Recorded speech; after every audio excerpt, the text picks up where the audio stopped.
The government is targeting over 1,000 individuals who either sold or transferred land in the Mau forest. In a list seen by Citizen TV, the said persons are alleged to have benefited from land subdivisions from the 5 group ranches. Now this, even as a legal showdown looms at the Narok courts tomorrow. Let's get those details from our very own Stephen Little. The first phase of the Mau evictions is done and dusted, and now the government is opening its jaws, targeting 1,029 individuals who are said to be at the center of the Mau controversy. A list by the Mau Forest Task Force shows the ownership trail. Some of them have in their possession title deeds which cannot be verified, letters of allotment, sale agreements, and some have no documents at all. According to documents by Water Towers Authority and seen by Citizen TV, some of the huge parcels of land were given out as gifts. These suspect transactions are said to have been carried out by some individuals in the 5 group ranches and now the defunct Narok County Council.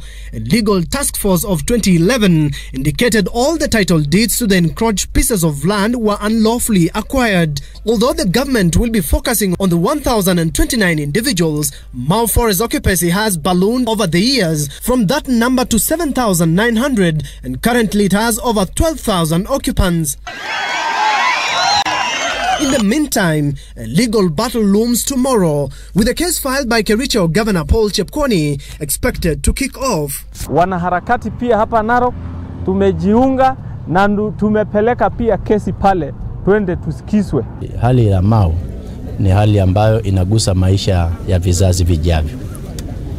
Kwa hivyo wale wanaosema ndio watu watoke ama wakae, hilo kwangu alisaidii. Linalosaidia ni kutafuta mikakati ya kuweza kutunza msitu wa Mau. The case listing Land Cabinet Secretary Farida Karunei, Interior Cabinet Secretary Dr. Fred Matiang'i, Attorney General Paul Kihara, the National Land Commission, Narok County Commissioner George Natembea, among others, as respondents in the case that seeks to stop the Mau evictions. According to the Chepkwony petition, there is no evidence on the ground of surveys or proper inquiry and other processes that the respondents may have used to lay basis for the eviction. End quote.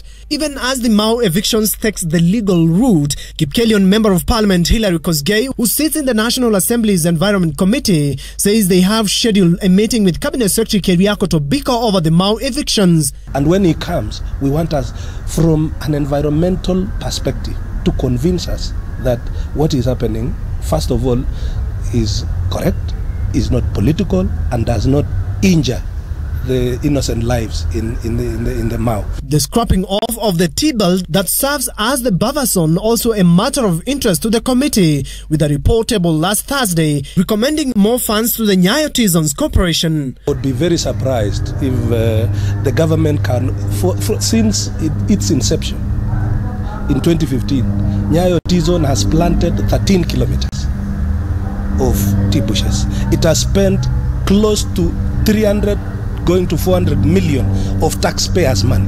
These were monies that were approved by the president and the various state agencies and ministries involved. Stephen Little, Citizen TV, Nairobi.